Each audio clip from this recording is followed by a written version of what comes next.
The cold dawn light crept through the dusty window of Zachary Sutton's ranch house, casting long shadows over the empty side of his bed, a side that had remained vacant for 5 long years since the day he buried Eliza beneath the cottonwood tree. As he stared at the indentation where her head once rested, Zach made the same promise he'd made every morning since her passing. He would never marry again. Colorado Territory, 1873. The promise had been easy to keep until now. Zach pulled his weathered hat down against the morning sun as he guided his horse along the worn trail to town. Silver Creek had grown considerably in the 5 years since the silver mine opened, bringing with it a steady stream of hopeful prospectors, merchants, and families seeking a new beginning. He only made the trip into town when absolutely necessary, preferring the solitude of his ranch where memories of Eliza seemed to linger in every corner. "Morning, Mr. Sutton," called Henry from the general store porch as Zach dismounted. "Been a while since we've seen you in town." "Need supplies," Zach replied, his voice rough from disuse. At 35, he had the hardened appearance of a man who'd faced more than his share of Western hardships. His once dark hair now showed threads of silver at the temples, and deep lines framed eyes that rarely smiled anymore. "Well, you picked an interesting day to come in. Stage just arrived with some new folks. Doc Evans' niece among them, came all the way from Boston after her parents passed." Zach nodded, uninterested in town gossip. He had a ranch to run, cattle to tend, and no time for socializing. He tied his horse to the hitching post and headed into the store, list in hand. Inside, he moved methodically through the aisles, gathering flour, coffee, and ammunition. The familiar routine was interrupted by the tinkling bell above the door and the sudden entrance of a woman he'd never seen before.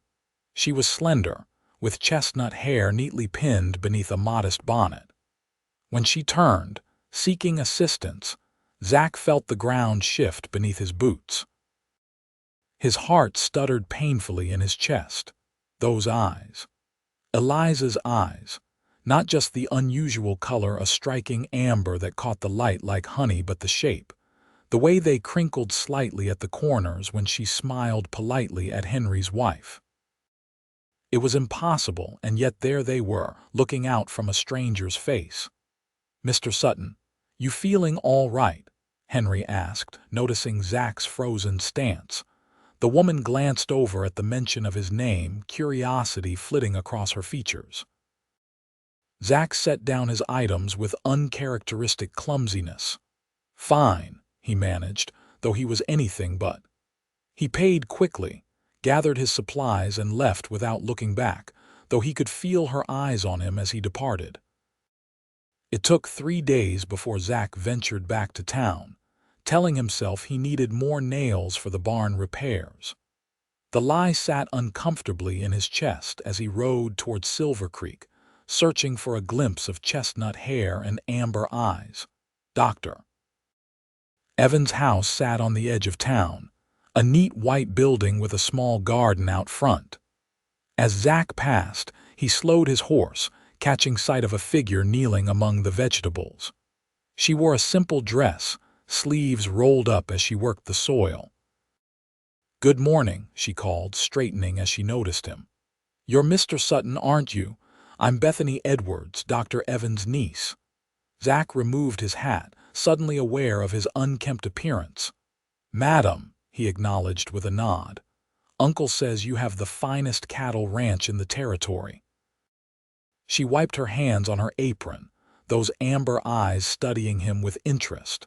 "Your uncle is generous with his praise." Zach found himself dismounting, an action his conscious mind hadn't fully approved. "He also says you haven't called on him for your yearly checkup. Says you're as stubborn as your prize bull." There was a teasing lilt to her voice that reminded him painfully of Eliza. "Been busy," he replied, his usual terse response somehow inadequate in the face of her direct gaze. Too busy for your health. Uncle would be happy to ride out to your ranch if that would be more convenient. I'll manage. Zach shifted, uncomfortable with the conversation yet reluctant to leave. You're settling in all right. It's quite different from Boston, she admitted. But there's something honest about this place. The land doesn't pretend to be anything other than what it is. The observation struck him as profound, especially coming from a city woman. Takes most Easterners longer to see that. I've always been a quick study. She smiled, and Zach felt something in his chest crack open, a sensation so foreign that he immediately retreated from it. I should get on, he said abruptly, mounting his horse again. Good day, Miss Edwards. He rode away without looking back, his heart hammering against his ribs like a wild thing trying to escape. For 2 weeks, Zach avoided town entirely.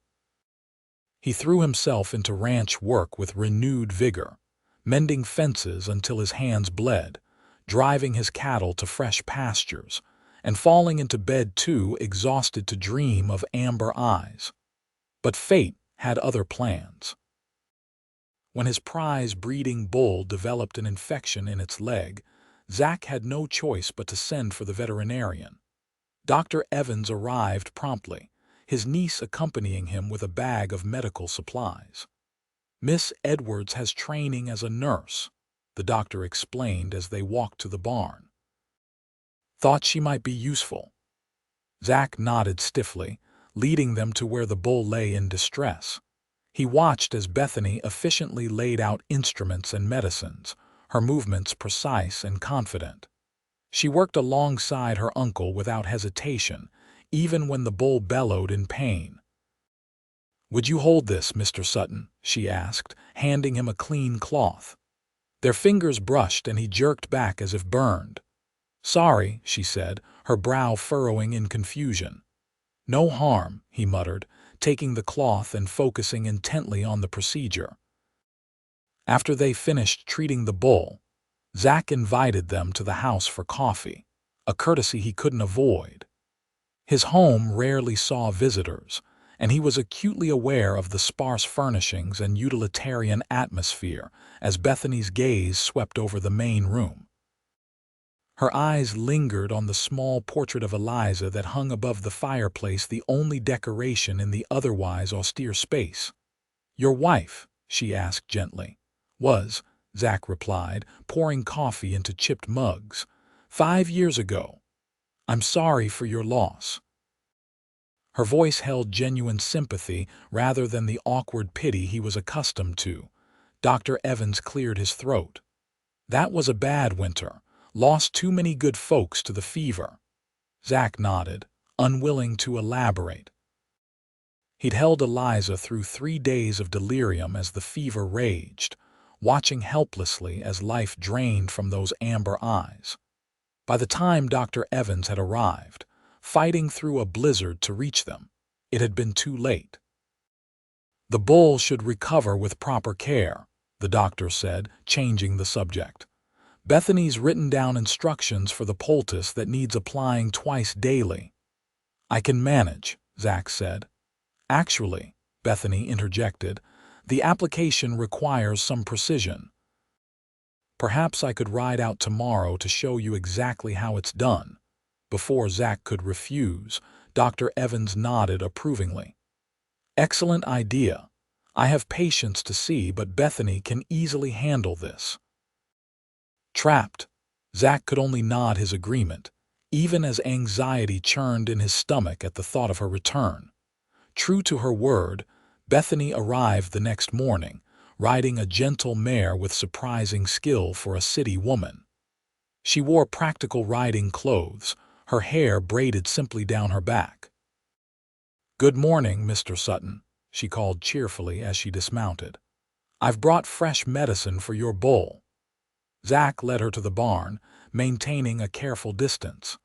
He watched as she tended to the animal with gentle efficiency, explaining each step of the treatment. You're good with animals, he observed. I've always found them more straightforward than people, she replied. They don't hide their feelings behind polite words. The comment struck him. Not much for social niceties myself. I've noticed. Her eyes crinkled with amusement. It's refreshing, actually. In Boston, everyone says one thing while meaning another. Must be difficult to know where you stand. Precisely. She finished with the bowl and wiped her hands. My parents were like that, always concerned with appearances, with what the neighbors thought. I think that's why I feel freer here. Zach found himself curious despite his determination to remain detached. What brought you west after they passed? I had nothing left in Boston except expectations I never wanted to fulfill, she said simply. Uncle's letters always painted the West as a place where a person could define themselves by their actions rather than their family name or social standing. It can be, Zach acknowledged, can also be unforgiving. Like you. The question caught him off guard, and he looked up to find her studying him with those unsettlingly familiar eyes. I should check the fence line, he said, retreating from the conversation. Thank you for tending to the bull. I'll return tomorrow, she stated, not asking permission. The treatment needs consistency. For the next week, Bethany arrived each morning to treat the bull. Despite Zach's best efforts to maintain his distance, their conversations gradually lengthened. He found himself sharing details about ranch operations, then stories about particularly difficult cattle drives, and eventually, small pieces of his life before Silver Creek. In turn, he learned that Bethany had trained as a nurse during the war, that she preferred the company of books to most people, and that she had a quiet determination that belied her gentle appearance. You ever get lonely out here?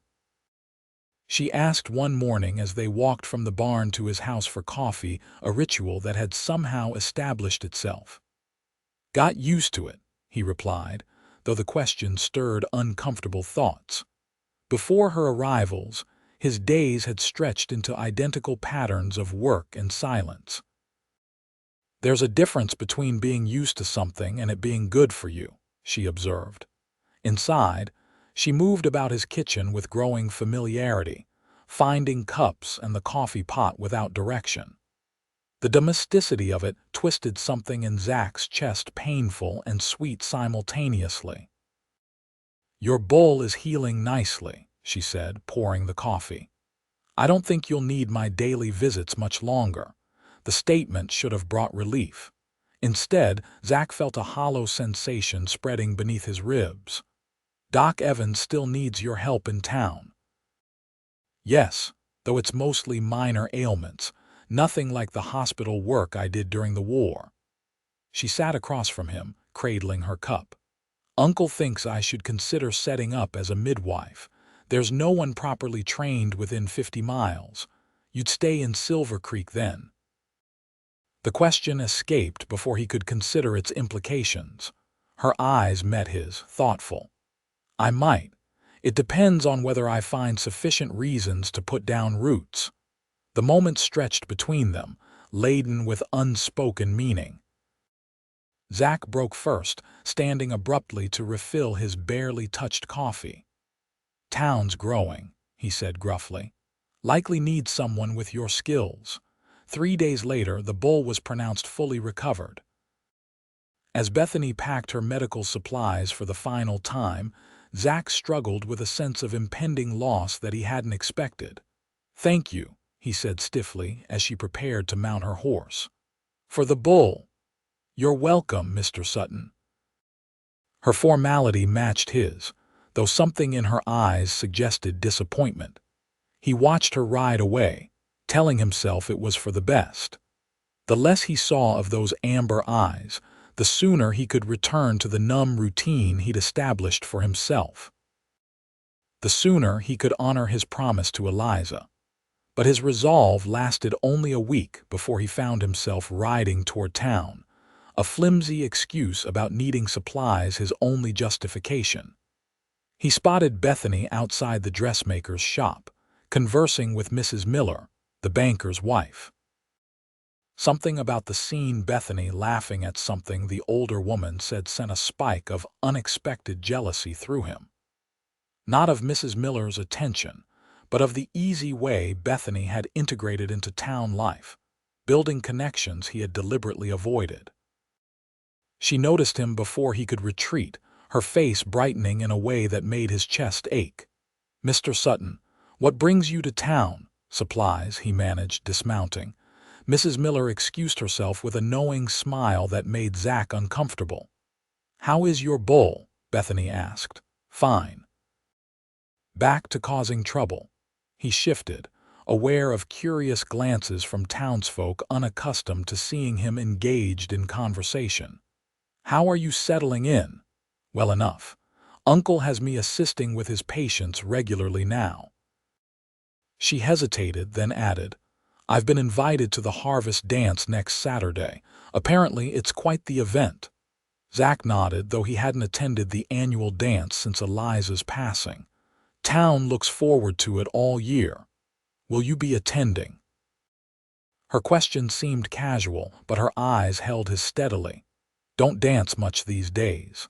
The excuse sounded hollow even to his ears. "Neither do I," she admitted, "but I thought it might be nice to observe the community traditions." An invitation hovered unspoken between them. Zach found himself teetering on the edge of something terrifying, wanting to accept while knowing he should refuse. "Should be heading back," he said finally, cowardice winning out. "Daylight's burning." The disappointment in her eyes was unmistakable, but she nodded graciously. "Of course." "Good day, Mr. Sutton." He rode home cursing himself for a fool, torn between relief and regret.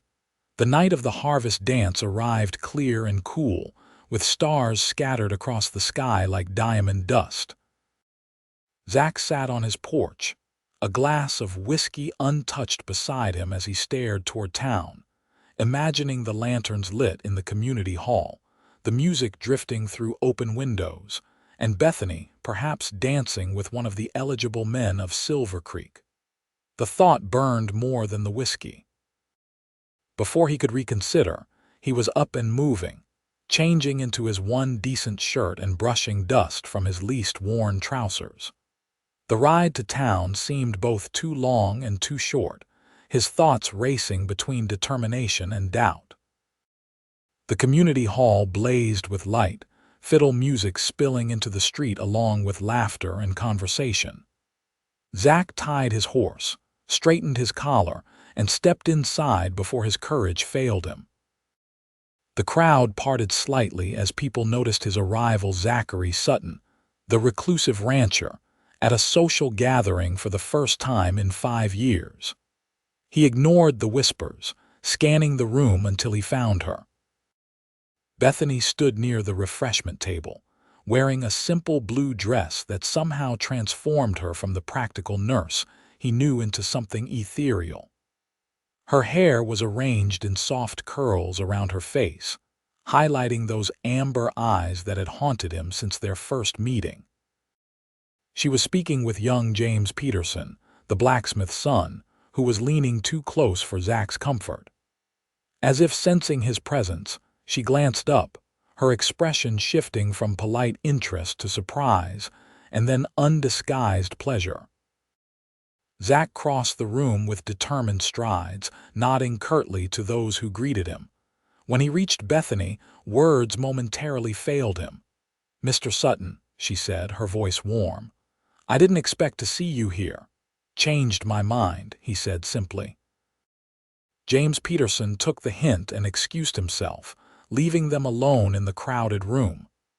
"I'm glad," she said, her direct gaze challenging him to acknowledge why he'd really come.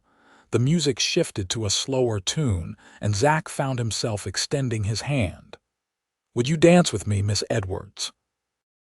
Her fingers slipped into his, warm and sure. "I thought you didn't dance much these days."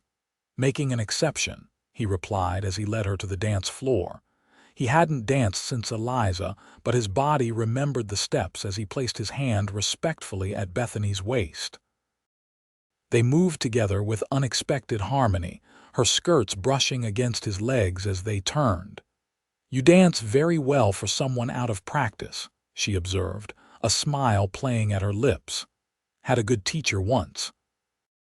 The memory of Eliza patiently showing him how to waltz in their small cabin rose unbidden. For the first time, it didn't bring the crushing grief he'd come to expect. "Your wife?" Bethany asked gently. Zach nodded, surprised at his willingness to speak of her.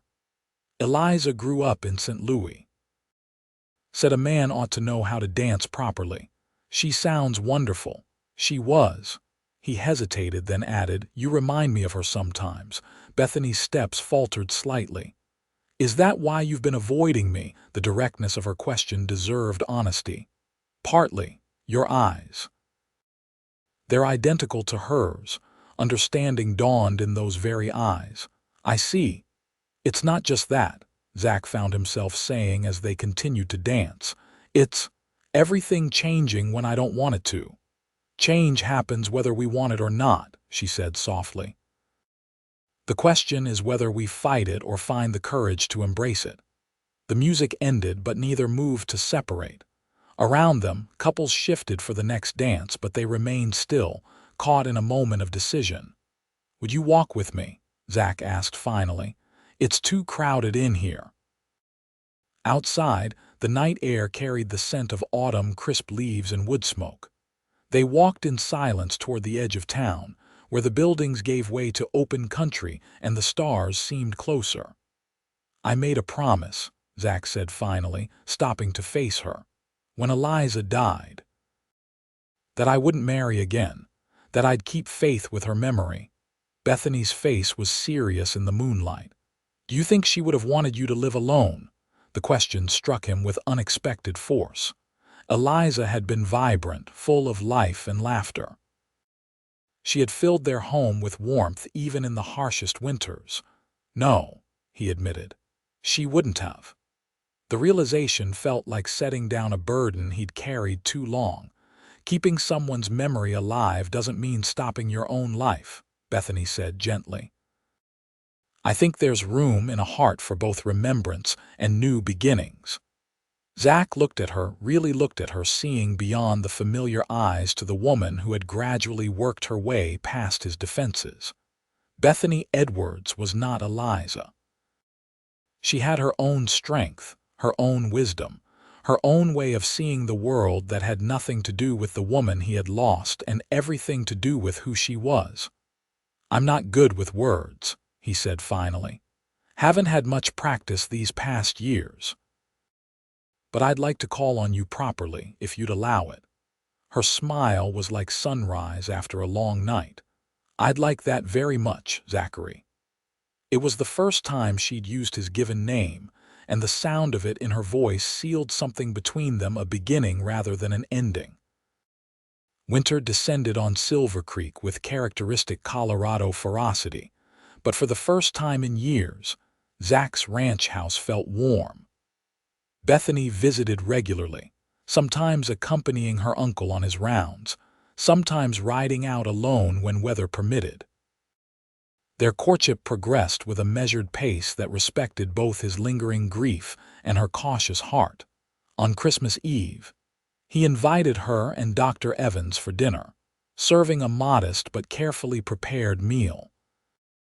After her uncle retired to the guest room, they sat before the fire, the house quiet except for the crackling flames. "I have something for you," Zach said, producing a small package wrapped in brown paper. Bethany unwrapped it carefully to reveal a hand-carved wooden box with wildflowers etched into the lid. Inside lay a simple silver locket. "It's beautiful," she breathed, opening it to find it empty. "Thought you might want to put your own memories inside," he explained. "New ones." She understood the significance immediately. This wasn't Eliza's locket, but something new, meant only for her. "Will you help me put it on?" His fingers brushed the nape of her neck as he fastened the clasp, and she turned to face him, her eyes reflecting the firelight. "I have something for you too," she said, reaching into her pocket. She handed him a small leather-bound book. "Open it." Inside, he found pressed flowers, columbines, Indian paintbrush, wild roses, each labeled with a date and location. Every place they had ridden together over the autumn months, every flower she had pointed out to him along the way. "So you can remember," she said simply. The thoughtfulness of it, this record of their shared discoveries, moved him deeply. Without words, he leaned forward and kissed her, tentatively at first, then with growing certainty as she responded. When they parted, he rested his forehead against hers. "I never thought I'd feel this way again. Is it the same?" she asked, her question holding no jealousy, only genuine curiosity. "No," he answered honestly. "It's different, but just as real." By spring, the ranch had transformed. Bethany's influence could be seen in the curtains at the windows, the vegetables sprouting in a newly fenced garden, and most notably, in the smile that now came easily to Zach's face. On a clear April morning, he took her riding to the high meadow overlooking his property. Wildflowers painted the landscape in splashes of color, and the distant mountains stood sharp against the blue sky. "I want to show you something," he said, helping her dismount. He led her to a cottonwood tree standing solitary on the hillside. Beneath it lay a simple grave marker, well tended but weather-worn. "Eliza," Bethany said softly, understanding immediately. "I've been coming here for 5 years to talk to her," Zach explained. "Seemed right that you should come too before I ask what I'm going to ask." Bethany's eyes widened, but she nodded, following as he knelt beside the grave. "Eliza," he said, his voice steady, "I brought someone special to meet you. I think you'd have liked her. She's got your eyes, but she sees the world in her own way." He paused, emotion thickening his voice. "I kept my promise as long as I could, but I think you'd understand that promises sometimes need to change when life does." He stood, turning to Bethany with a certainty that had been months in the making. From his pocket, he withdrew a ring, simple silver set with a small amber stone. "I'm not asking you to replace what I lost," he said, taking her hand. "I'm asking you to help me build something new. Bethany Edwards, would you marry me?" Tears shimmered in those amber eyes, but her smile was radiant. "Yes, Zachary Sutton. Yes, I will." As he slipped the ring onto her finger, a breeze stirred the cottonwood leaves overhead, scattering dappled sunlight across them both. It felt, inexplicably, like a blessing. They married in June beneath that same cottonwood tree, with Dr. Evans officiating and the whole town in attendance.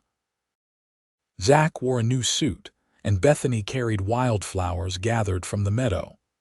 Their vows were simple but heartfelt, promises made not in the shadow of the past, but in the full light of their shared future.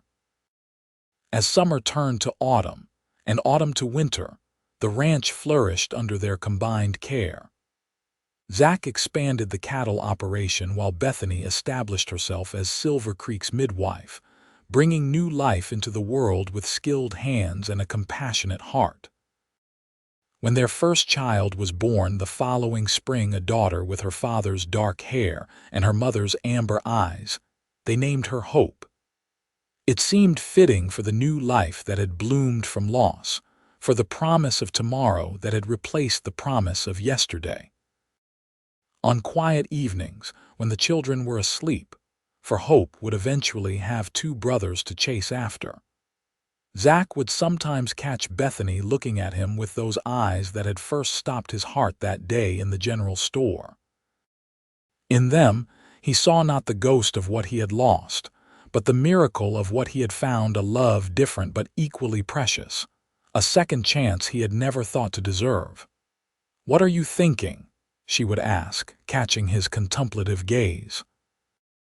And Zach, no longer the man of few words he had once been, would pull her close and tell her exactly how grateful he was that he had broken the one promise he'd never thought to break, for the woman whose eyes had reminded him how to see the world anew.